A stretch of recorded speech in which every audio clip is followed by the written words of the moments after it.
Chers amis, bienvenue pour ce troisième épisode de notre saison 1 dans Thérapeutique, une série de l'encéphale. Vous avez certainement suivi avec intérêt les deux premiers épisodes. Le premier s'intitulait Neurosciences de la résistance dans la dépression résistante, puisque toute notre série 1 porte sur cette thématique difficile. L'état de l'art vous a donc été décrit sous la houlette de notre ami Philippe Fossati.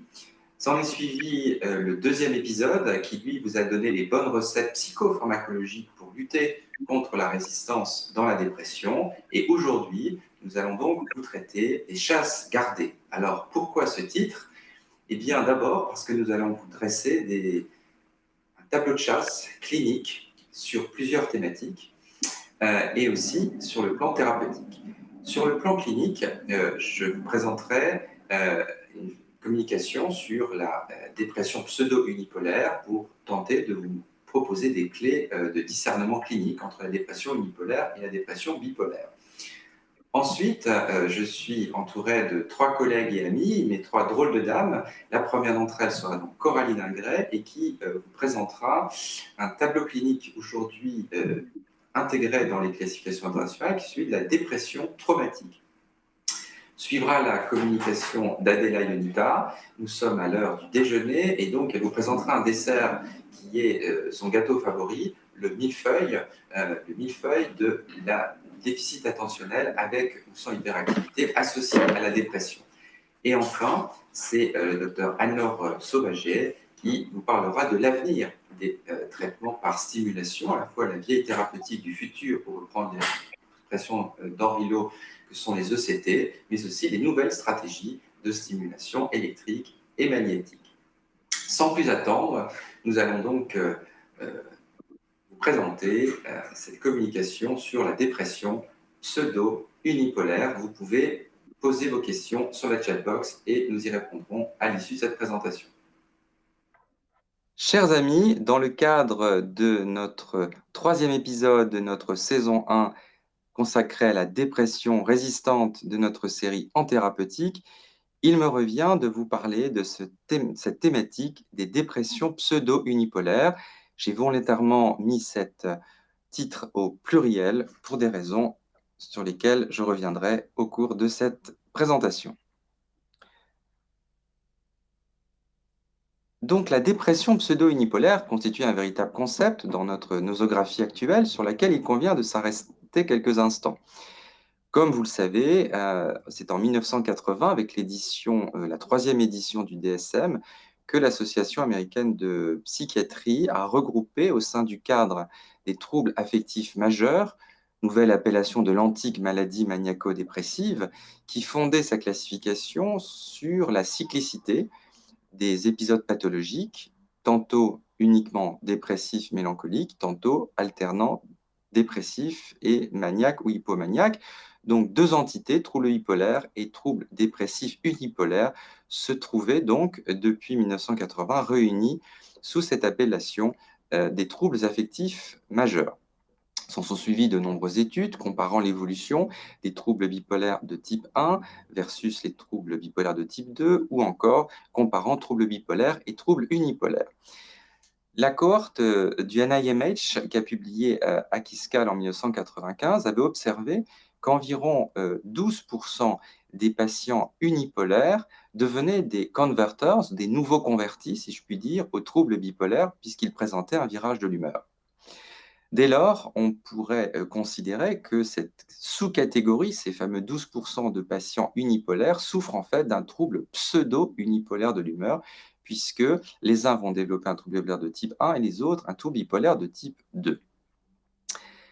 Plus proche de nous, donc le DSM-5 vient dissoudre ce grand cadre nosographique des troubles affectifs ou troubles de l'humeur en 2 entités distinctes, quittant donc le point commun de la cyclicité du trouble pour se focaliser sur la polarité et distinguant les troubles bipolaires d'un côté et les troubles dépressifs récurrents de l'autre, dans la perspective qui était celle du DSM-5 d'identifier des biomarqueurs spécifiques de l'un et l'autre trouble afin effectivement, dans un deuxième temps, d'élaborer des stratégies thérapeutiques distinctes à partir d'un arbre décisionnel fondé éventuellement sur ces biomarqueurs. 7 ans plus tard, il nous faut bien reconnaître malheureusement que les données de la recherche actuelle sont minces concernant l'identification de biomarqueurs, en tout cas spécifiques et surtout applicables en pratique clinique quotidienne. C'est pourquoi la dépression pseudo-unipolaire comporte toujours les mêmes enjeux qui sont avant tout un enjeu diagnostique, un enjeu sur l'analyse sémiologique de cette entité, un enjeu diagnostique qui se double naturellement d'un enjeu pronostic et évolutif, puisque le trouble bipolaire s'inaugurant dans un peu plus de 60% des cas par un épisode dépressif, il faudra discerner si cet épisode dépressif constitue bien une entrée dans cette maladie bipolaire ou au contraire s'il inaugure un trouble dépressif récurrent. Une autre difficulté est que même au sein du trouble bipolaire, la polarité dépressive reste la plus présente, la plus symptomatique. Et le troisième enjeu, naturellement, est thérapeutique, puisque en fonction de cette orientation diagnostique, le recours aux classes thérapeutiques variera, les stratégies médicamenteuses également. Donc effectivement, toujours intéressant de constater que même dans le trouble bipolaire de type 1, la dépression reste la polarité prédominante chez les patients, plus encore naturellement, comme on le voit sur cette étude publiée en 2003, dans le trouble bipolaire de type 2. Dès lors, donc, comment éclairer cet enjeu sémiologique, cet enjeu du discernement clinique face à une dépression? Eh bien, pour ce qui est de la dépression bipolaire, évidemment, l'association de symptômes de la série maniaque associés aux symptômes dépressifs, qui peuvent être la distractibilité, la logorrhée, la fuite décidée, l'irritabilité, l'impulsivité, sont à scruter de près. L'enjeu évolutif, hein, j'en parlais tout à l'heure, donc l'âge de début précoce, donc notamment avant 25 ans, d'un épisode dépressif est fortement suspect d'être inaugural d'un trouble bipolaire. La sévérité de l'épisode dépressif, éventuellement la saisonnalité, si elle peut être repérée. Le troisième aspect, naturellement, constitue l'existence d'antécédents familiaux, de troubles bipolaires ou de troubles psychiatriques au sens large. La quatrième dimension qui peut orienter notre diagnostic est celle d'une mauvaise réponse ou en tout cas des modalités de réponse aux antidépresseurs, soit une résistance aux antidépresseurs de première ligne, voire de deuxième ligne, ou encore une réponse trop rapide à l'antidépresseur, voire évidemment un virage de l'humeur qui, alors du coup, rectifiera d'emblée le diagnostic de la dépression bipolaire. Comme je le disais, les marqueurs biologiques restent encore pour l'instant peu exploitables et insuffisamment nombreux en pratique clinique de routine. Donc, on peut avoir en tête ces deux tableaux qui orienteront également bien sûr notre décision thérapeutique, avec un âge de début plus précoce pour la dépression bipolaire, comme on le disait, l'histoire familiale, les caractéristiques cliniques, avec plus souvent l'hypersomnie et l'hyperphagie du côté de la dépression bipolaire, contrairement à la diminution de l'appétit, à la fragmentation du sommeil, à l'insomnie d'endormissement du côté de la dépression unipolaire. Le ralentissement moteur, la dimension hypodopaminergique est souvent plus marquée dans la dépression bipolaire, le sentiment de désespoir, un contexte de postpartum et la question des comorbidités importantes, notamment anxieuses, addictives, qui également peuvent être un très bon élément d'orientation vers la dépression bipolaire, avec aussi malheureusement les idées suicidaires, voire la suicidalité, quand il y a eu déjà des tentatives de suicide qui peuvent être des éléments tout à fait aidants quant à l'orientation diagnostique. Premier cas clinique que je vous propose, il s'agit de Sandrine. Elle est hospitalisée pour un épisode dépressif caractérisé, sévère, avec un ralentissement moteur important, des idées suicidaires et une hypersomnie.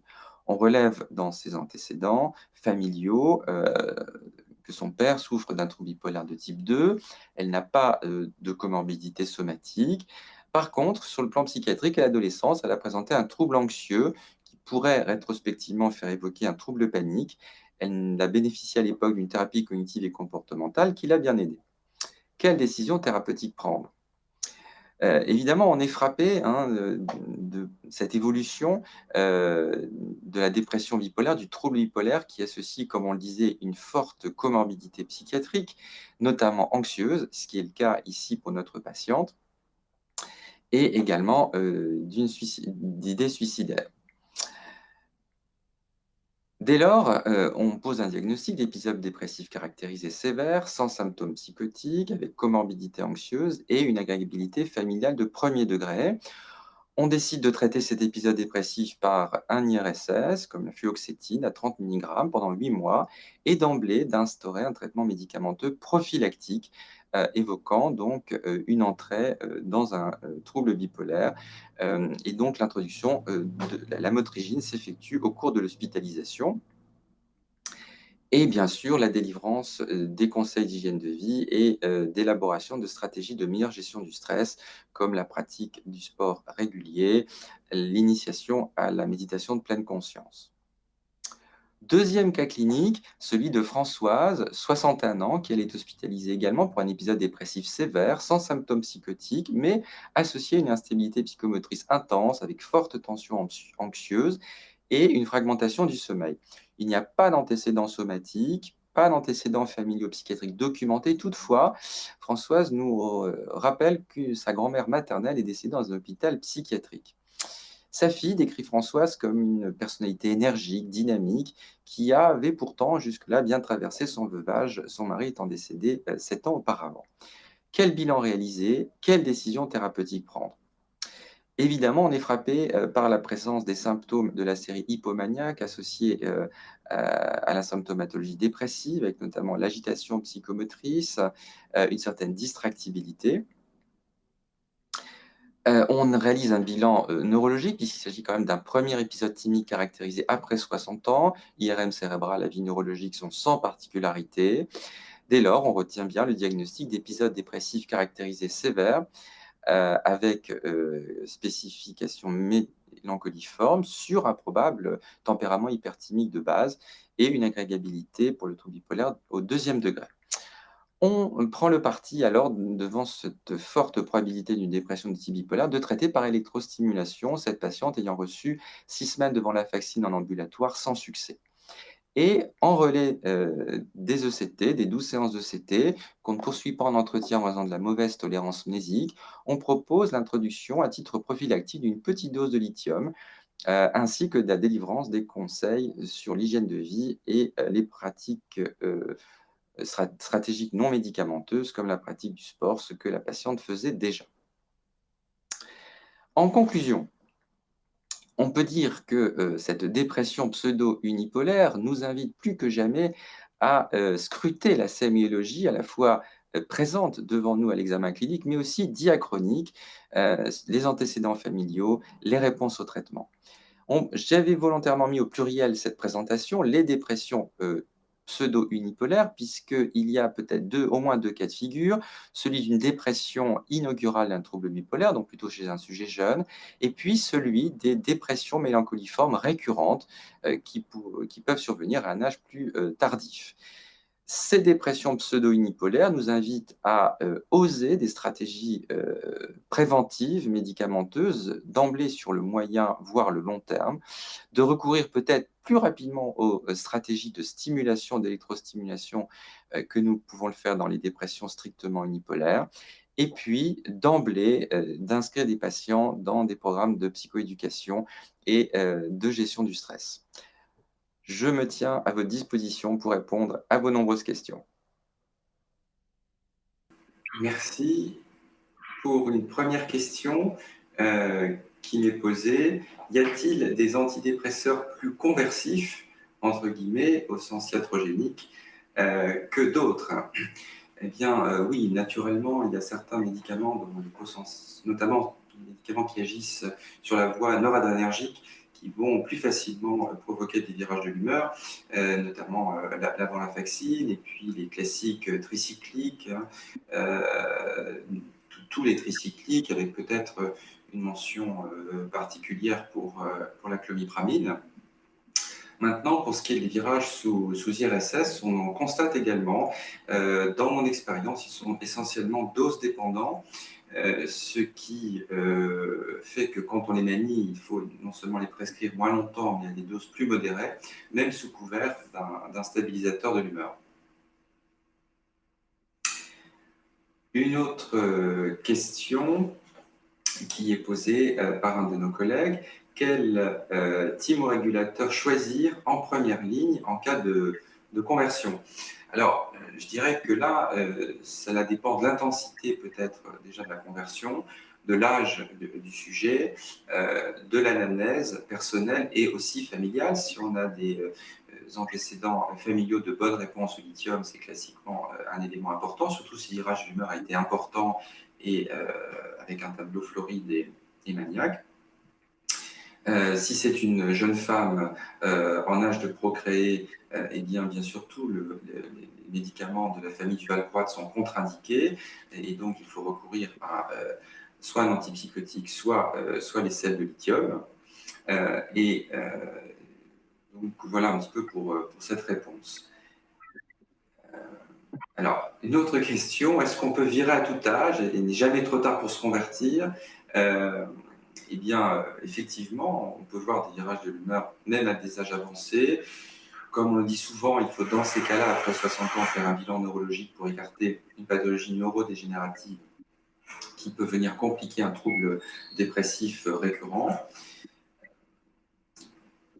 Autre question, est-ce que les femmes seraient plus soumises que les hommes à la conversion unipolaire vers bipolaire? Alors, on pourrait dire oui et non. Non, parce que cette maladie bipolaire est une maladie qui respecte la parité, qui touche, j'allais dire malheureusement, autant les hommes que les femmes.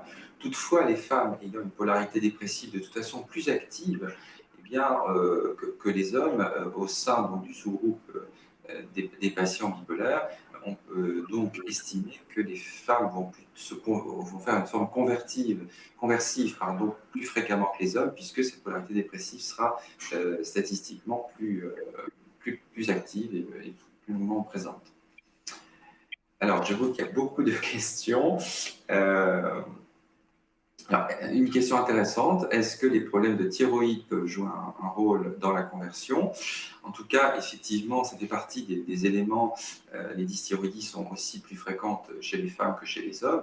Ils font partie du bilan que l'on fera effectivement au cours d'un virage de l'humeur, surtout évidemment si on se pose la question d'une thymorégulation par les sels de lithium. Donc c'est une bonne question, effectivement. Je regarde s'il y a d'autres questions. Peut-être mes collègues Coraline, Adéla ou Anne auraient peut-être une question. Oui, Marc, merci beaucoup pour ta présentation. Est-ce qu'il y aurait des petits signes précurseurs dès les 2-3 premiers jours de l'introduction d'un antidépresseur qui peuvent laisser supposer qu'il faudrait arrêter tout de suite? Je ne parle pas des signes des fois qu'on a au bout d'une semaine ou 15 jours, mais vraiment des petits prémices qui feraient qu'on doit être encore plus attentif. C'est une très bonne question, Anne. Écoutez, moi je pense que l'intérêt de voir ces patients tous les jours, donc ça c'est vrai en hospitalisation, c'est beaucoup plus compliqué évidemment sur une consultation. Et quand on a un patient hospitalisé, l'amélioration au bout de quelques jours, au bout de 3, 4, 5, 6 jours, est très suspecte, surtout si elle est spectaculaire. Il ne s'agit pas d'une amorce d'amélioration, comme on le voit assez souvent d'ailleurs, dans la dépression unipolaire. On dit effectivement que l'efficacité, comme on dit aux patients, s'étale sur 3 à 6 semaines et que les premiers signes d'amélioration apparaissent au bout d'une dizaine de jours. Mais quand on observe bien les patients, parfois, en 5 à 10 jours, il y a déjà l'amorce d'une amélioration. Là, je ne parle pas d'une amélioration, je parle d'un quasi-rétablissement en quelques jours. Et ça, c'est effectivement très, très suspect. Donc là, effectivement, il faut réduire la dose d'antidépresseurs, revoir l'anamnèse et discuter l'introduction d'un stabilisateur, effectivement. Merci, Marc. Merci. Alors, je regarde sur notre chatbox.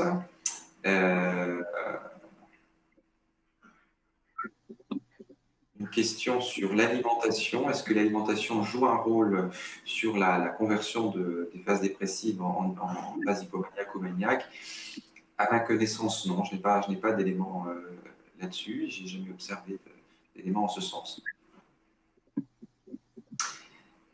Bien, donc si nous avons fait le tour des questions, nous allons passer à notre deuxième communication qui va nous être présentée par notre amie Dr Coraline Ingray sur la très intéressante question de la dépression traumatique. Coraline, merci. Bonjour à tous, je suis ravie de vous retrouver pour cette école d'été de l'encéphale sur la dépression résistante et je remercie les organisateurs. Alors, lorsque l'on m'a confié ce sujet de la dépression traumatique, ma première question a été, oui, non mais dépression traumatique, ok, mais c'est quand même pas une dimension qui fait vraiment consensus, qui a une définition très marquée. En effet, lorsqu'on s'intéresse à la dépression traumatique, il peut y avoir différents aspects. Évidemment, en orange, une dépression secondaire, un trouble de stress post-traumatique, qui soit simple ou complexe. Il y a aussi toute la problématique du deuil, les deuils pathologiques qui peuvent prendre cette allure de dépression traumatique, mais aussi celle du deuil post-traumatique, lorsque je perds quelqu'un de manière brutale et inattendue. On peut parler de deuil post-traumatique. Il y a aussi la question de la dépression du postpartum, du trouble de stress du postpartum qui sont régulièrement associés. Et puis, il y a toutes les raisons plus somatiques qui vont être le trouble post-commotionnel après un trauma crânien, mais aussi après des lésions, des blessures physiques. Et on le sait aussi, énormément de symptômes dépressifs et post-traumatiques sont possibles en post-réanimation. Donc voilà un petit peu le champ. Le but n'est pas de parler de l'ensemble de ces dimensions, mais vraiment de cette notion de en quoi la dépression peut contenir des éléments post-traumatiques et surtout comment les traiter. La question de l'épidémiologie, de la surreprésentation du trauma dans la dépression, une étude avait montré en effet qu'on pouvait retrouver de la dépression pendant un trouble de stress post-traumatique jusqu'à 65% des cas, après, dans 20% des cas, ou même de manière antérieure au début d'un trouble de stress post-traumatique. Avant tout, gardez en tête, association de troubles de stress post-traumatique et épisodes dépressifs démultiplie le risque de tentative de suicide par 15.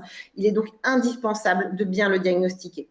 Juste une méta-analyse, après les tremblements de terre en Haïti, on se rend compte qu'un tiers ont développé des symptômes dépressifs et un peu plus d'un quart du trouble de stress post-traumatique et que c'est finalement souvent associé. Dans cette étude, sur une autre méta-analyse, on retrouve presque la moitié des patients avec un trouble de stress post-traumatique qui ont une dépression concomitante. Rapidement, comment peut-on comprendre cela? Alors, de manière très schématique, puisque ce n'est pas l'objet de cette communication express en quelques minutes, mais on peut retenir deux grands axes. Évidemment, la dépression comme conséquence d'un trouble de stress post-traumatique, en particulier à une thématique de perte, mais aussi tout ce qui va être des troubles de stress post-traumatique complexes avec des traumas dans l'enfance. Le trouble de stress post-traumatique est épuisant. Le syndrome d'intrusion est épuisant. Cette hypervigilance, cette méfiance est épuisant. Ce qui peut évidemment amener des répercussions monoaminergiques et conduire à une dépression. Modèle finalement assez simple en termes quelque part de conséquences. Mais on peut aussi voir les choses avec un substratum commun. On sait en particulier que les abus dans l'enfance, les carences précoces vont avoir des impacts très importants au niveau cérébral, au niveau de la constitution de l'axe du stress, au niveau neuro-inflammatoire, mais même aussi d'un point de vue épigénétique, et que tout cela va évidemment être un facteur de risque de dépression et même un facteur de risque d'une dépression résistante. Et c'est dans cet ordre-là qu'on retrouve énormément d'abus dans l'enfance dans le cadre de dépression résistance et qu'il faut donc aller les chercher. Alors, sur une dimension purement clinique, vous le savez peut-être, dans le DSM-5 est apparu les perturbations de l'humeur et de la cognition en lien avec l'événement traumatique. En fait, ce pilier symptomatique n'existait pas dans le DSM-4 et peut-être pour éviter finalement un co-diagnostic avec la dépression trop fréquent, ils ont ajouté cette dimension syndromique des perturbation de l'humeur en lien avec l'événement, les croyances négatives, la culpabilité, la perte d'intérêt, le détachement. Nous y reviendrons. Et finalement, si l'on regarde les 4 piliers syndromiques, intrusion, évitement, altération de l'éveil et de la réactivité et ces fameuses modifications de l'humeur, on peut venir y associer des symptômes classiques de la dépression représentés par ces petits pictos, le repli social sur le côté évitement, qui peut être associé à de la consommation d'alcool, mais aussi l'irritabilité, la colère ou les troubles du sommeil et de la concentration qu'on va retrouver à la fois dans le trouble de stress post-traumatique et dans la dépression. Et bien évidemment, ces notions de culpabilité, de perte d'espoir et d'idées suicidaires. Après ces quelques petites données théoriques d'épidémio et de clinique, intéressons-nous à la prise en charge thérapeutique de ces dépressions traumatiques autour de différentes courtes vignettes cliniques. Nous allons vous présenter Marine. Marine a 26 ans, elle est interne en médecine G et en fait, elle souffre d'un épisode dépressif majeur depuis sa 5e année de médecine. Avec un tableau à prédominance de fatigue, d'aboulie, d'anédonie. Il s'est d'ailleurs posé la question d'un burn-out associé ou en diagnostic différentiel. Elle a eu plusieurs lignes de traitements antidépresseurs, de la sertraline, de la venlafaxine à bonne dose, avec un add-on de mirtazapine et même de Sinomel. Finalement, cette jeune fille avec une dépression résistante se met brutalement à décompenser un trouble de stress post-traumatique à l'occasion d'un stage en réanimation. En effet, à partir de ce moment-là, apparaît un syndrome d'intrusion franc en lien avec une chirurgie cardiaque qu'elle avait subie en 3e année de médecine et dont elle avait parlé de manière très détachée, qui ne nous avait pas semblé à l'époque être un événement traumatisant, sauf que ce stage en réanimation fait apparaître ces syndromes d'intrusion où elle se revoit avec la peur de mourir au moment de l'anesthésie. Finalement, dans cette indication, et vu l'apparition de ce trouble de stress post-traumatique, nous proposons de l'EMDR, qui est une psychothérapie reconnue dans le trouble de stress post-traumatique. Et l'on va rapidement observer une nette amélioration clinique, qu'elle soit en lien avec sa dépression et avec son trouble de stress post-traumatique, ce qui va nous permettre finalement une décroissance thérapeutique de ces antidépresseurs, et elle est actuellement plus que sous venlafaxine. Quel est le message à retenir autour de ça? C'est qu'il faut évidemment se méfier de l'eau qui dort et mieux interroger nos patients. Les interroger spécifiquement sur tous les événements traumatogènes. Il existe par exemple cet inventaire des événements traumatogènes qui est très intéressant. Et puis, lorsque l'on a un doute, il existe une échelle de troubles de stress post-traumatique, la PCL5, qui est disponible en français, car parfois, ce n'est pas le syndrome de répétition qui est sur le devant de la scène, mais bien de l'évitement. En fait, elle évitait de parler de cela. Elle avait évité jusqu'alors tout ce qui pouvait être en lien avec cette chirurgie cardiaque. Donc, interrogez vos patients précisément et méfiez-vous, même en cas d'absence de syndrome d'intrusion. Autre petit cas, lourd cas, Élodie. Élodie, elle a 26 ans, elle est étudiante et en fait, elle m'est adressée vraiment pour une prise en charge psychothérapeutique d'un trouble de stress post-traumatique, car vous le savez, c'est vraiment dans l'ordre des recommandations internationales, en première intention, de traiter le trouble de stress post-traumatique par psychothérapie EMDR, TCC, plutôt que par un antidépresseur en première ligne si c'est possible. Elle a subi un viol il y a 8 mois, elle a un trouble de stress post-traumatique sévère, à la PCL5 et à 55, mais aussi une dépression sévère. Et en fait, nous sommes face à une jeune fille avec une souffrance morale intense qui a fait une tentative de suicide par IMV avec de très très fortes idées de culpabilité par rapport à ce viol, où elle est persuadée d'en être totalement responsable. Et donc la question se pose, est-ce que je peux dès maintenant proposer une thérapie d'exposition par mouvement oculaire à cette jeune fille? Quand exposer une patiente à son souvenir traumatique? Alors, c'est effectivement une notion de timing que j'aimerais partager avec vous. Bien évidemment, il faut attendre si la dépression est très sévère, la souffrance est intense, les idées suicidaires sont multiples. On peut aussi temporiser lorsque la dysrégulation émotionnelle ou le syndrome dissociatif est trop important. Et pour autant, il ne faut pas trop attendre. En effet, permettez-moi cette métaphore, si vous souffrez d'hémorroïdes et que vous allez voir un spécialiste des hémorroïdes, comme le psychiatre est censé être un spécialiste du trauma, et qu'il vous dit « Oh là là, je comprends comme c'est douloureux, je comprends vraiment que c'est compliqué pour vous, mais écoutez, pour l'instant, je vais m'intéresser à votre alimentation et puis écoutez, revenez dans un mois et on regardera ça et on continuera à en parler. Peut-être on regardera de loin. Vous voyez que ces précautions excessives face à une souffrance intense, même sur un sujet qui peut apparaître gênant, n'est pas adapté. Donc, stabilisez vos patients, donnez-leur des outils de régulation émotionnelle, mais ne reculez pas le moment où vous allez pouvoir exposer aux souvenirs traumatiques ou adresser pour une psychothérapie de cela, du moment où la dépression est quand même un peu plus apaisée par un traitement. Alors justement, quel choix d'antidépresseurs pour ce versant dépressif? On peut traiter un trouble de stress post-traumatique par des antidépresseurs. On a entre 30 et 50% de rémission lorsqu'il n'est pas associé à une psychothérapie. Les classiques sont la sertraline et la paroxétine, mais je vous propose de reprendre ce schéma réellement super de David Gourion qui présentait les différentes dimensions de la dépression et les traitements antidépresseurs qu'on pouvait mettre en place. Vous me l'accorderez, on a très souvent dans le trouble de stress post-traumatique plutôt une association à beaucoup d'anxiété et d'insomnie. Au-delà de la sertraline et de la paroxétine qu'on l'a et même l'escitalopram peut être une excellente option et pour lequel on peut rajouter des traitements en add-on pour les troubles du sommeil, mais nous allons y revenir tout de suite.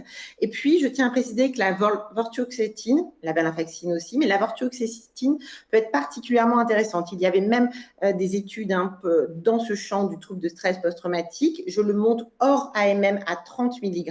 Et chez cette patiente qui n'était pas observante à l'escitalopram, la vortioxétine a permis une nette amélioration de son tableau de dépression traumatique.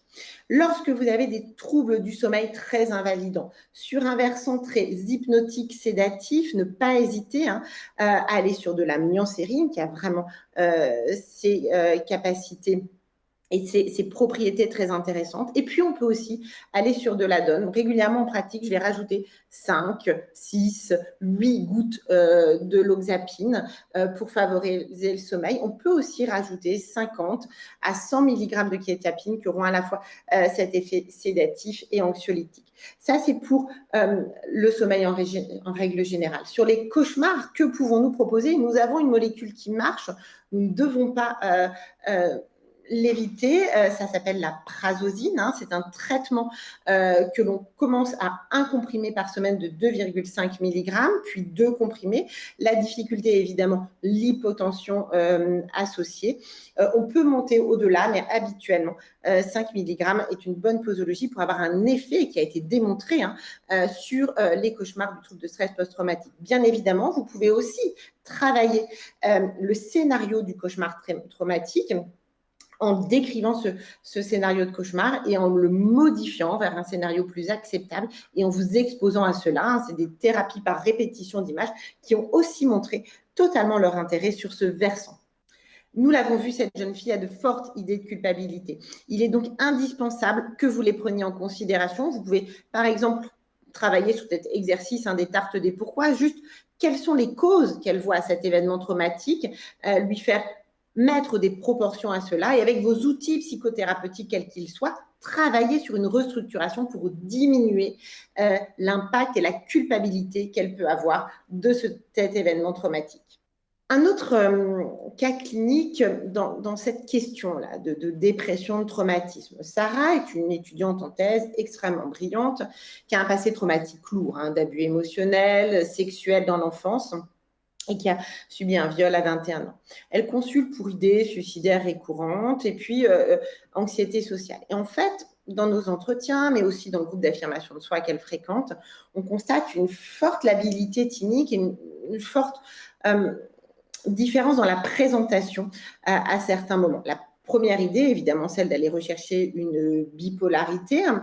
Et puis, nous réalisons aussi une échelle de dissociation, la Dissociative Experience Scale, qui montre en fait un très fort degré de dissociation. Et cette labilité thymique, dans des tableaux complexes avec des traumas anciens, doit vous faire interroger la question des troubles liés aux traumas complexes, que ce soit la personnalité borderline, un trouble de stress post-traumatique complexe ou même un trouble dissociatif de l'identité, qui est finalement ce dont souffre cette patiente avec un alter extrêmement inhibé, transparent, et puis un alter vraiment dans la séduction. Mais en tout cas, intéressez-vous à cette dimension de la dissociation. Parce que parfois, il n'est pas évident de faire la différence entre une anesthésie affective dissociative, je ne ressens rien, je n'ai plus d'émotion, entre une anédonie, un de ces piliers du tableau dépressif, et puis entre l'effet limo, l'effet édredon iatrogène avec certains antidépresseurs. Donc, gardez en tête aussi cette question de la dissociation. Enfin, voilà le cas d'une maman de 2 enfants qui a malheureusement perdu sa fille il y a 8 ans d'une leucémie. Elle m'est adressée pour une nouvelle psychothérapie de ce deuil traumatique. Elle a une dépression extrêmement intense, elle a résisté à 8 lignes de traitement et actuellement elle refuse l'électroconvulsivothérapie alors qu'elle avait répondu un petit peu à de l'EMDR mais pas suffisamment.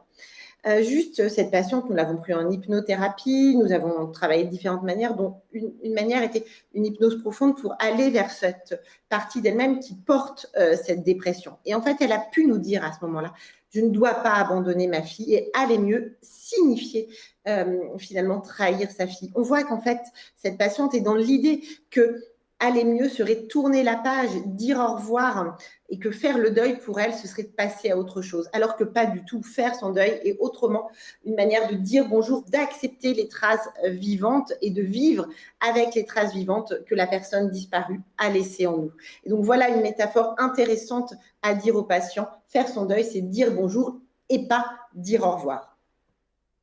Vraiment, cet exemple pour garder en tête que le trauma peut être un facteur de résistance à la guérison d'une dépression, évidemment pour des causes neurobiologiques, neuroanatomiques, mais aussi dans cette dimension psychopathologique de culpabilité du survivant et de besoin de reconnaissance, parfois du statut de victime qui peut bloquer dans certains processus judiciaires.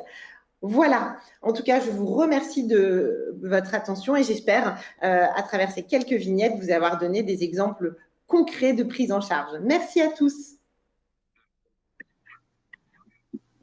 Merci beaucoup, Coraline, pour cette très intéressante et très riche présentation de la dépression traumatique. Alors peut-être une question d'un collègue qui fait le lien peut-être entre nos deux communications. Est-ce que les états hypomaniaques, voire maniaques, peuvent être post-traumatiques ? C'est une bonne question. Alors, je pense qu'effectivement, en cas de bipolarité sous-jacente, un facteur de stress qui est un événement traumatique peut évidemment faire décompenser les 2 versants. Cela est totalement plausible. Le trauma est un facteur de stress d'une extrêmement intense. Donc, totalement, on peut déstabiliser un trouble bipolaire sur un versant aussi maniaque. Oui, tout à fait. Je partage tout à fait ta réponse. On décrit d'autres fois les manies du deuil, par exemple. Ensuite, une question thérapeutique sur laquelle tu as quand même donné des précisions, mais sur la temporalité du traitement, on traite la dépression et le trauma en même temps ou de manière différée ? Alors, on traite en même temps, c'est-à-dire qu'il est important de reconnaître que dans cette dépression, on a une dimension traumatique ou un trouble de stress post-traumatique associé. Je vous l'ai dit, donc l'antidépresseur, du moment où on a une thymie affectée, est extrêmement intéressant et nécessaire. Si on a un TSPT seul, la psychothérapie peut être suffisante, mais dans ces cas, il faut absolument ajouter l'antidépresseur dès le départ, en fonction des recommandations que des suggestions que j'ai pu vous faire. Et après, au niveau du temps où exposer du trauma, c'était un peu ma métaphore triviale du proctologue, mais il ne faut pas retarder indéfiniment à aller s'exposer au traumatisme. On sait actuellement que le pilier du traitement du stress post-traumatique, c'est bien l'exposition aux souvenirs traumatiques. Et plus on attend finalement, plus la souffrance liée et les conséquences liées à ce syndrome d'intrusion continue. Donc, il faut être prudent, il faut stabiliser, il faut avoir une bonne alliance, etc., etc. Il faut que le patient ne soit pas dans une souffrance intense et suicidaire au moment où il sort de votre bureau. Pour autant, il ne faut pas retarder ce traitement du trauma. Merci Coraline. Une dernière question peut-être, ou à laquelle aussi tu as donné déjà des éléments dans ta présentation. Quels médicaments sont préférables en cas de dépression traumatique ? Alors effectivement, j'ai donné quelques éléments. Moi, personnellement, j'aime beaucoup les citalopram plus que la paroxétine du fait de ses difficultés à l'arrêt. Et la venlafaxine, et je l'apprécie aussi régulièrement dans cette indication. Et la vortioxétine, j'ai eu plusieurs bons résultats, parfois en montant sur des doses au-dessus de 30 mg. Et surtout, prendre en considération les troubles du sommeil si nécessaire, ne pas hésiter à aller rajouter de la mirtazapine et quelques gouttes sédatives, par exemple de l'Oxapax si nécessaire, ou quelques gouttes bien évidemment, ou de la prazosine quand on a des cauchemars extrêmement invalidants. C'est une ligne thérapeutique très intéressante à essayer. Oui, la prazosine, tu en as l'expérience personnelle, Coraline? Oui, sur un certain nombre de patients. Alors, ça marche ou ça marche pas. Mais effectivement, je monte à 5 mg et parfois, très rapidement, on a un effet assez spectaculaire. J'aime aussi vraiment bien, moi, le scénario traumatique du cauchemar. Je le fais très régulièrement, que le patient s'expose à un scénario traumatique qu'il modifie. C'est aussi une thérapie qui a montré son efficacité. Donc, ça peut être une bonne piste associée ou alternative. Merci beaucoup, Coraline. Donc, on enchaîne maintenant avec notre troisième communication et c'est notre chère amie Adela Ionita qui va nous parler de la dépression du TDAH. Adela, c'est à toi. Bonjour, je suis le docteur Adela Ionita et je suis très heureuse d'intervenir dans cette première saison de la série Inthérapeutique de l'encéphale autour de la dépression résistante. Le sujet abordé aujourd'hui dans mon intervention, c'est la dépression du TDAH chez l'adulte. Le TDAH de l'adulte, de quoi parle-t-on? Est-ce que c'est un mythe, une réalité? Y a-t-il une réelle épidémie de TDAH actuellement? Il s'agit essentiellement, finalement, d'une problématique neuropsychiatrique avec un poids génétique important, une fréquence de 3-4% chez l'adulte, 7-8% d'enfants, et qui sous-tend, les neurosciences nous le montrent aujourd'hui, des modifications cérébrales, structurelles, biologiques et fonctionnelles. Il a été donc reconnu, ce trouble enfant, par le DSM-5 chez l'adulte, avec des critères nécessaires réduits par rapport à l'enfant, 5 versus 6 chez l'enfant, avec un âge d'apparition des symptômes plus tardif, avant 12 ans. Donc ce tableau, le TDAH de l'adulte, implique une hétérogénéité clinique et neurobiologique et s'associe avec beaucoup de comorbidités à l'âge adulte. Alors, cette hétérogénéité clinique s'appuie finalement sur des voies neurobiologiques diverses et implique un dysfonctionnement de plusieurs neuromédiateurs, essentiellement de la dopamine et de la noradrénaline. Les comorbidités sont fréquentes dans le TDAH de l'adulte, d'où la difficulté diagnostique, parce que finalement 85% des TDAH adultes ont un trouble comorbide. Et au moment du diagnostic, on va avoir 2 ou plus comorbidités psychiatriques, ce qui rend le diagnostic plus compliqué. Ça ne l'empêche pas, mais ça rend sa prise en charge et le diagnostic effectivement plus compliqué. On va avoir des troubles anxieux, des troubles de l'humeur, des addictions, des troubles du sommeil, des troubles des conduites, des troubles de la personnalité antisociale, personnalité borderline, des TOC. Comment finalement ce TDAH, comment ce profil neurodéveloppemental, comment il va donner naissance finalement à ces troubles de l'humeur au cours de la vie? Le TDAH implique finalement plusieurs dysrégulations. Une dysrégulation de l'attention, de l'énergie, des émotions, de l'impulsivité, des difficultés dans les fonctions exécutives, et ça tout au long de la vie. Ce qui va impliquer très tôt, depuis l'enfance, un cumul d'expériences négatives, à la fois au niveau de la scolarité, à la fois au niveau relationnel, des prises de risques, et donc avec un impact sur l'estime de soi, sur l'anxiété, ce qui va donner à l'âge adulte des dépressions, donc avec aggravation des symptômes du TDAH, rupture du fonctionnement, et puis ces dépressions comorbides avec un TDAH vont donner des récurrences, vont donner des troubles récurrents de l'humeur. Pourquoi? À la fois par la prise en charge incomplète, parce que le TDAH rend la dépression plus complexe, plus résistante, par des virages de l'humeur, mais également par des décompensations du TDAH dans d'autres situations de la vie. Donc la relation entre le TDAH et les dépressions est complexe, que ce soit sur les dépressions unipolaires ou bipolaires.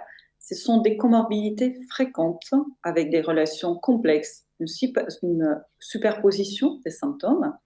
Les dépressions sont plus longues, plus sévères, d'une apparition plus précoce, avec une augmentation du risque suicidaire, de nombre d'hospitalisations, et le pronostic finalement des deux troubles est aggravé. Pareil pour les dépressions bipolaires. La bipolarité sur un TDAH va être un diagnostic difficile à poser parce que les périodes finalement de stabilité sont courtes, parce que des symptômes se superposent, qu'il y a beaucoup plus de comorbidité, addiction et des déficits fonctionnels très importants. La réponse reste suboptimale. Comment faire pour penser finalement à un TDAH ou à une dépression? Comment distinguer ces symptômes qui sont certains spécifiques et certains communs? Donc on va avoir des symptômes qui sont partagés par le TDAH et par la dépression, comme des troubles de motivation, problèmes de motivation, irritabilité, difficultés de concentration et de mémoire, une fatigabilité. Alors, la question qui va se poser, c'est depuis quand? Chez le TDAH, ces problèmes sont de longue date, même si elles ont une intensité variable dans le temps, elles sont de longue date, elles associent des problèmes de concentration, d'organisation, un fonctionnement de recherche d'adrénaline, une dysrégulation émotionnelle, une impulsivité. Dans la dépression, ces symptômes sont apparus dans une période identifiée avec rupture du fonctionnement habituel et puis associée avec d'autres symptômes comme le trouble, la baisse de l'humeur, l'anédonie, le désespoir, un ralentissement, modification du sommeil, de l'appétit, des idées noires, des idées de suicide. Donc la durée des symptômes, la durée d'apparition des symptômes est importante. Et puis, comment penser finalement au TDAH devant une dépression? Il y a quelques propositions d'algorithmes de screening rapide, parce que le diagnostic du TDAH en lui-même, c'est une démarche plus complexe en plusieurs étapes, mais déjà screener le TDAH devant une dépression chez l'adulte, c'est quelque chose de rapide, faisable, et que ça peut nous orienter donc par la suite vers une démarche de diagnostic plus complexe. Donc deux étapes, une étape de screening du TDAH en général, donc avez-vous eu un diagnostic TDAH déjà posé? Peu probable aujourd'hui, mais pour les jeunes, ça commence, pour les jeunes patients. Avez-vous des antécédents familiaux de TDAH? Enfants, fratries, cousins, c'est un trouble avec une forte composante génétique, donc ça va nous mettre la puce à l'oreille. Avez-vous eu des difficultés scolaires dans les devoirs, à rendre les travaux à temps, tendance à la rêverie quand vous étiez enfant? Étiez-vous explosif? Si une des réponses ou plusieurs de ces questions de screening sont positives, on va passer à la deuxième étape en cherchant, donc finalement, en cherchant les symptômes du TDAH à l'âge adulte. Avez-vous couramment des difficultés d'attention, d'oubli, d'impulsivité, d'impatience qui interfèrent avec vos relations sociales ou dans la performance et ou à la performance au travail? Donc, si réponse positive pour ces deux étapes, on évalue si on a l'habitude de faire ou on adresse pour un diagnostic du TDAH chez des confrères qui ont l'habitude de faire. Quelques situations cliniques pour illustrer les problématiques de dépression et TDAH en clinique. Première situation clinique, étudiant, deuxième année de droit, qui vient consulter pour une plainte de mémoire et quelques symptômes de dépression depuis 1 mois. Alors, le contexte, déménagement seul en Île-de-France à la rentrée 2019, le confinement avec les cours à distance, et puis au fur et à mesure des difficultés de concentration, d'oubli, d'anxiété, qui se majorent avec un sentiment d'épuisement cognitif. L'évaluation du TDA de l'adulte est en faveur d'un TDA, donc trouble de type dysrégulation de l'attention sans hyperactivité évoluant depuis l'enfance, et les symptômes dépressifs actuels sont légers à modérés, sans comorbidité somatique ou psychiatrique. Donc dans cette situation, la prise en charge, c'est celle de la dépression légère sur un TDAH, donc le traitement, c'est celui du TDAH en première ligne. Le traitement du TDAH, qui est une prise en charge multimodale, traitement médicamenteux, non médicamenteux. Les guidelines internationaux, la plupart, conseillent les traitements médicamenteux en première ligne chez l'adulte, avec 2 classes, psychostimulants, non psychostimulants. Les traitements psychostimulants, 2 classes, à leur tour, méthylphénidate et les sels d'amphétamine. En France, on dispose que de la classe méthylphénidate, qui est autorisée que chez l'enfant de 6 à 18 ans et pas chez l'adulte. Nous sommes donc dans une prescription hors AMM. Un AMM est actuellement en cours pour la Ritaline. Les traitements non psychostimulants, la tamoxétine, les agonistes alpha-2 adrénergiques, le modafinil, les antidépresseurs, certains antidépresseurs, les agents nicotiniques restent des traitements de deuxième ligne.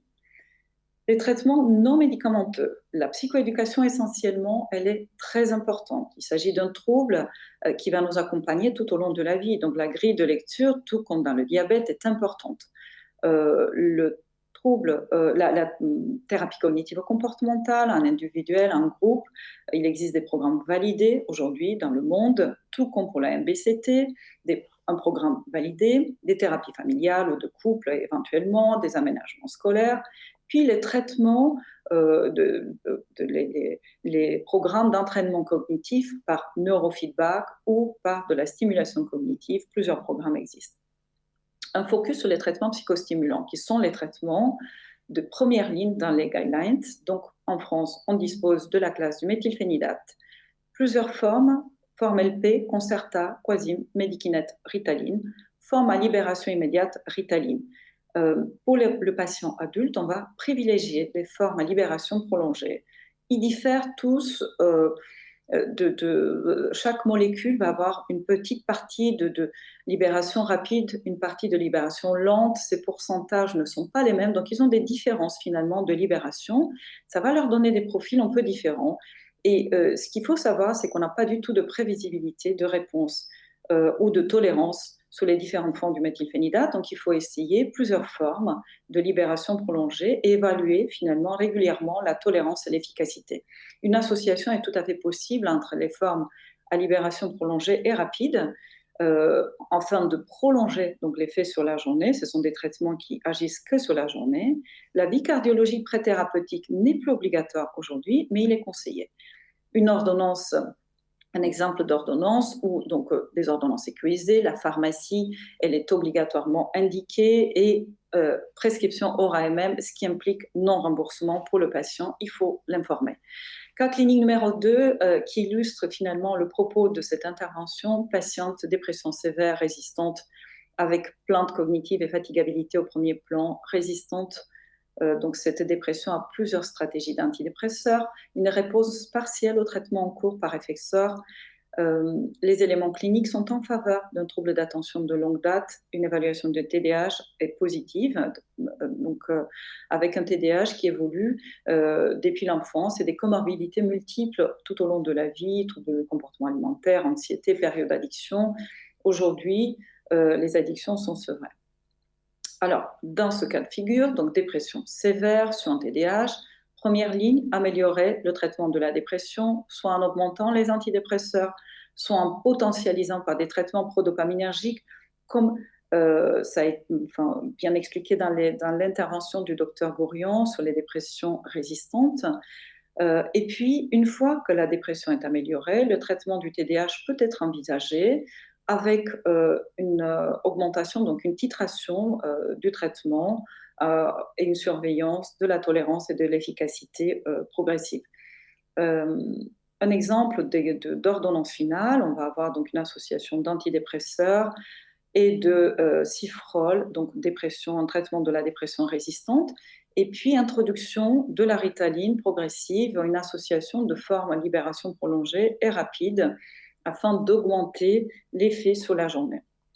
Troisième cas clinique, patient bipolaire de longue date avec plainte cognitive au premier plan, qui reste depuis la dernière dépression et puis qui décrit des troubles cognitifs de longue date entre les épisodes thymiques. L'évaluation du TDAH montre un TDAH mixte qui évolue depuis l'enfance avec plusieurs comorbidités sur la vie entière de type addiction, comportementale, alcool, TOC.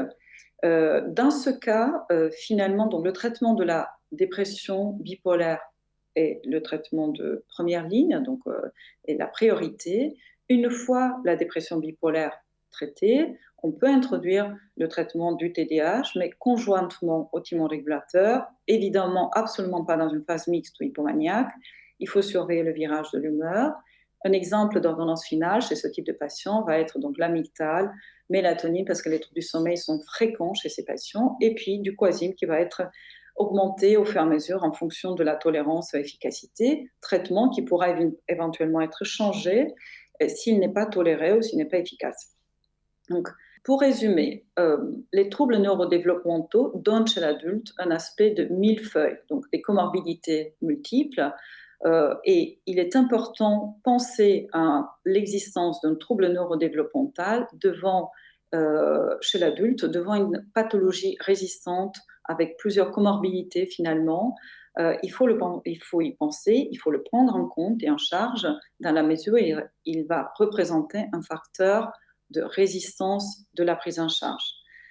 Et en conclusion, une dépression résistante peut cacher un TDAH chez l'adulte. Alors, explorer, avoir le goût du risque sont des symptômes qu'on va chercher chez un patient TDAH, mais ils peuvent être également des qualités requises pour un médecin qui s'occupe d'un TDAH. Je vous remercie pour votre attention. Merci Adela pour cette communication passionnante. Donc, il y a pas mal de questions de nos collègues. Une première à laquelle je vais répondre rapidement concerne le pramipexole. Y a-t-il des virages de l'humeur sous pramipexole? Oui, mais sous couvert d'un traitement thymorégulateur? Non. Une question donc pour toi, bien sûr, Adela, qui est une question plus clinique, sémiologique. En raison du recouvrement symptomatique entre le TDAH et les troubles bipolaires, comment faire la part des choses d'une dépression unipolaire ou bipolaire quand il y a un TDAH associé? Donc, c'est bien le propos de certains de ces slides. Effectivement, c'est depuis quand la durée. Donc, on va chercher la présence des symptômes à la longue. Et en effet, la question qui peut se poser, c'est sur la dysrégulation émotionnelle du TDAH, qui est un symptôme, qui est un trait de long terme. Et ça peut poser justement la question d'un état mixte donc, c'est la question de la phase de troubles de l'humeur et dysrégulation de l'humeur à la longue dans le TDAH. Donc, c'est la phase. Les symptômes du TDAH, effectivement, s'accentuent, que ce soit la fatigabilité cognitive, les troubles d'attention, mais aussi la dysrégulation émotionnelle, peuvent s'accentuer dans une dépression. Et ce qui est étonnant, c'est que dans une dépression du TDAH, parfois, on a la dysrégulation émotionnelle qui peut penser à un état mixte et finalement répondre à des antidépresseurs et non pas à des thymorégulateurs. C'est un peu... Mais bon, il faut chercher, c'est un peu... Donc, c'est le critère de long terme, les présences de symptômes de long terme. D'où l'importance, comme tu le disais, Adela, de revoir les choses sur une perspective longue quand on fait une évaluation diagnostique, et c'est d'ailleurs aussi vrai pour un trouble bipolaire. Et en tout cas, l'intérêt, et je sais que tu le fais, d'avoir un entretien familial, notamment dans le bilan diagnostique, pour reconstituer toute l'anamnèse et notamment tout l'aspect neurodéveloppemental. Exactement. Une autre question, Adela, concerne le bilan préthérapeutique. Tu as parlé de la consultation cardiologique qui n'était recommandée sans être nécessaire.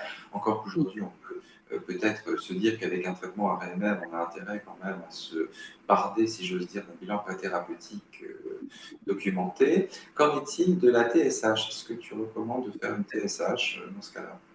Personnellement, et avec la plupart des médecins qui s'occupent justement dans les recommandations, effectivement, des prises de sang, enfin un bilan global, on va faire le bilan thyroïdien, tout ce qui peut jouer à la fois sur l'humeur, à la fois sur la cognition. Donc la thyroïde, oui, la ferritine au passage pour tout ce qui est troubles du sommeil associé. Donc il y a un bilan biologique toujours conseillé et à la fois un bilan pré-thérapeutique pour qu'on sache un petit peu le foie, le rein. Parfois, on peut avoir des petites augmentations, une petite cytolyse. Donc, il faut savoir d'abord sur quoi on part, comme pour tous les traitements, encore plus un traitement ORMM, et puis éliminer tout ce qui peut être facteur confondant pour les troubles cognitifs et puis fatigabilité tout court.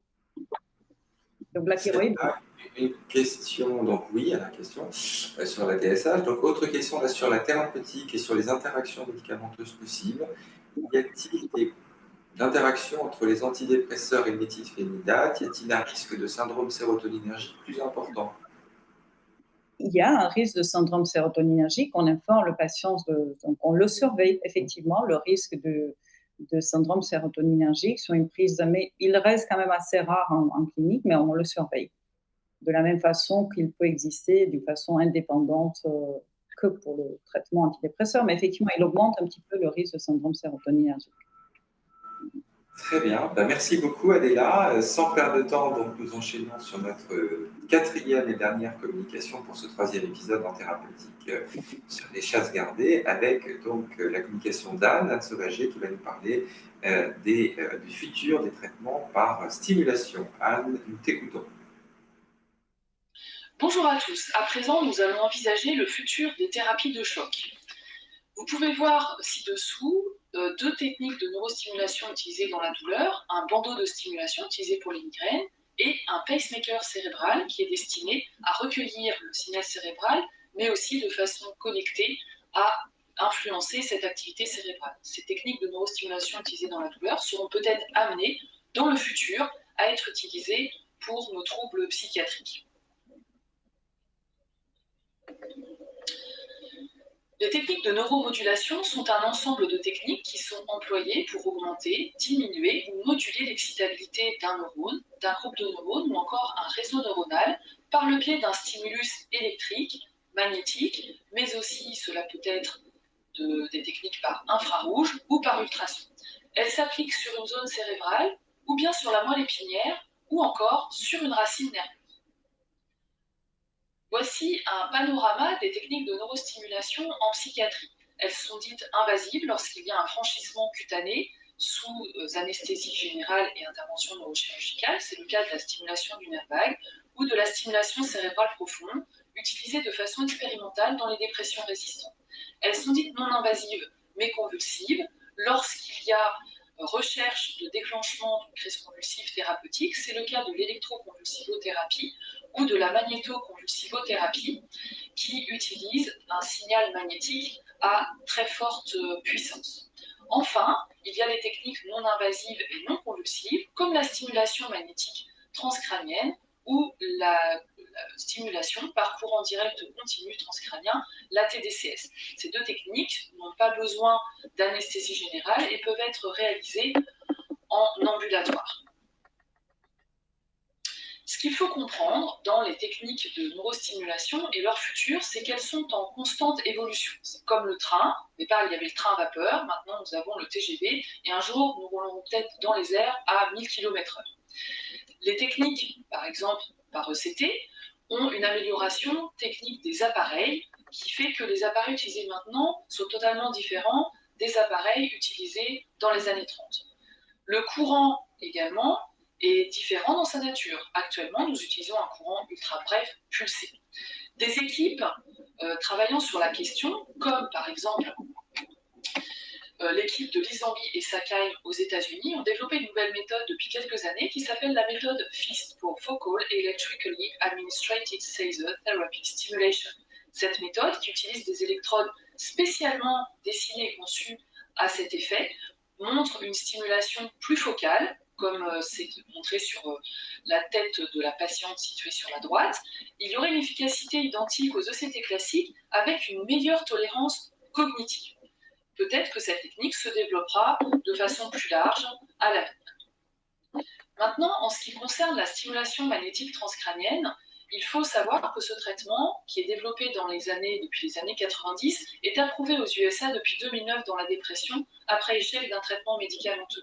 Aujourd'hui, il n'y a pas encore d'acte officiel en France, bien qu'un groupe d'experts à l'HAS se penche sur cette question qui est cruciale pour nos patients et nous autres cliniciens. Le mécanisme d'action consiste à appliquer une modulation des réseaux neuronaux via un champ magnétique sur le scalp, comme la bobine le montre sur la photo ci-dessus. Les principales contre-indications sont la présence d'un objet métallique intracrânien, normal parce qu'il bougerait sous l'influence du champ magnétique, et il y a des principaux effets indésirables que sont heureusement très rares la crise comiciale et des effets qui sont plus transitoires, mieux tolérés, comme les céphalées ou bien les acouphènes. Aujourd'hui, il faut savoir que la RTMS possède une efficacité certaine, avec un niveau de preuve de grade 1, dans le traitement initial curatif de la dépression unipolaire, à condition d'utiliser des paramètres efficaces. Et c'est là toute la question de l'amélioration des techniques. Vous voyez sur cette diapositive les différents paramètres qui sont utilisés dans les protocoles de RTMS. Le site de stimulation, la fréquence, l'intensité, le nombre des séances et le nombre de stimuli, pour ne citer que les plus importants. Sur la colonne du milieu, nous voyons ce qui est acquis. Par exemple, le site de stimulation sur le cortex préfrontal dorsolatéral droit en inhibition ou gauche en stimulation, d'excitation, ont montré une efficacité. Sur la colonne de droite, nous voyons ce qui est encore à l'étude et ce qui sera sans doute développé dans le futur pour une meilleure efficacité. Par exemple, sur l'utilisation des fréquences, un nouveau style de fréquence a été étudié, est encore l'étude, c'est le theta burst, c'est-à-dire l'utilisation de sortes de bouffées de stimulation à très haute fréquence, 50 Hz. Et vous voyez que le theta burst, qu'il soit continu ou intermittent, aura deux effets différents, un effet inhibiteur ou un effet excitateur, ce qui montre la finesse des paramètres et une excellente connaissance de chaque technique. De même, il existe des protocoles qui sont dits accélérés, c'est-à-dire qu'au lieu d'utiliser des classiques séances quotidiennes, sur 4 à 6 semaines, c'est le niveau de preuve acquis, des protocoles sont dits accélérés et le principe est d'accélérer le rythme des séances, donc d'utiliser plusieurs séances par jour, ou bien de proposer des séances plus longues sur des protocoles de quelques jours simplement. Ce qui nous intéresse aussi en tant que cliniciens, c'est de dégager des facteurs prédictifs de réponse. Ils peuvent être cliniques, en lien avec les paramètres de stimulation, neurobiologiques ou associés à une durée plus importante de l'effet thérapeutique de la RTMS qui nous intéresse lorsque les maladies sont en particulier chroniques ou récidivantes. Pour donner un exemple de l'épisode de la dépression, eh bien, un degré moindre de résistance est prédictif d'un meilleur effet en cas d'échec d'un seul traitement préalable. Plus le patient aura un niveau d'échec élevé à différentes lignes thérapeutiques, et moins il risque de répondre à l'RTMS. Mais encore une fois, avec les paramètres actuellement utilisés. Si de nouveaux paramètres devaient émerger, il est tout à fait possible que cela amène une meilleure réponse pour la dépression résistante. Pour revenir sur les sites de stimulation, il y a un niveau de preuve qui est acquis pour la stimulation du cortex préfrontal dorsolatéral gauche, avec une fréquence qui est excitatrice, donc une fréquence élevée.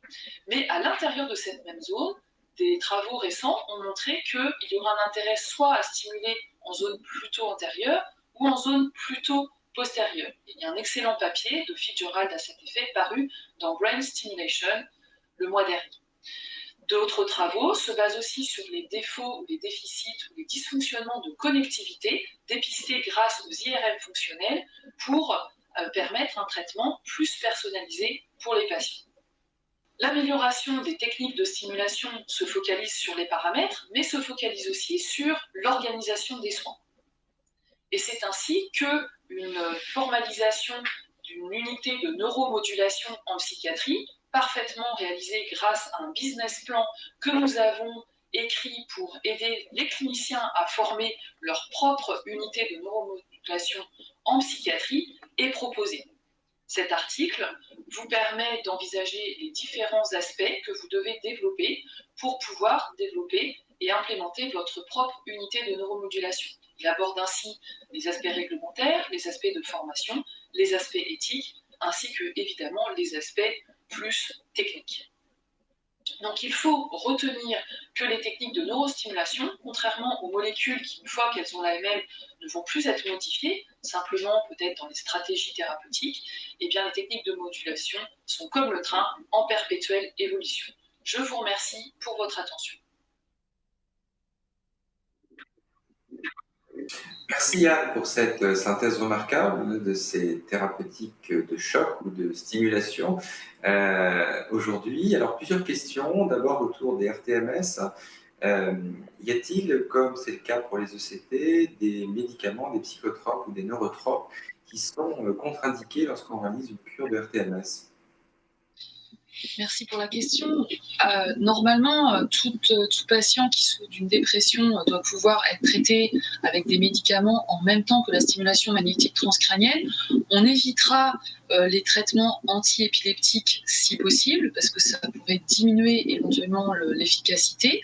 Mais les benzodiazépines sont aussi incriminés, il y a des papiers assez récents qui sont sortis, comme un éventuel frein à l'efficacité de la RTMS. Mais c'est vrai que c'est un champ entièrement à découvrir, la question de l'association des traitements médicamenteux, leur classe, leur posologie et leur stratégie, soit pré ou post ou PET RTMS. Donc, c'est un appel à développer des études à ce sujet. Merci beaucoup, Anne. Il y a des cas de virage de l'humeur décrits avec les RTMS, comme c'était le cas avec les ECT. Oui, effectivement, il y a quelques cas de virage de l'humeur qui, heureusement, dans la littérature, ne sont pas décrits comme extrêmement graves, mais il faut se poser la question exactement comme tu as décrit dans ta première présentation.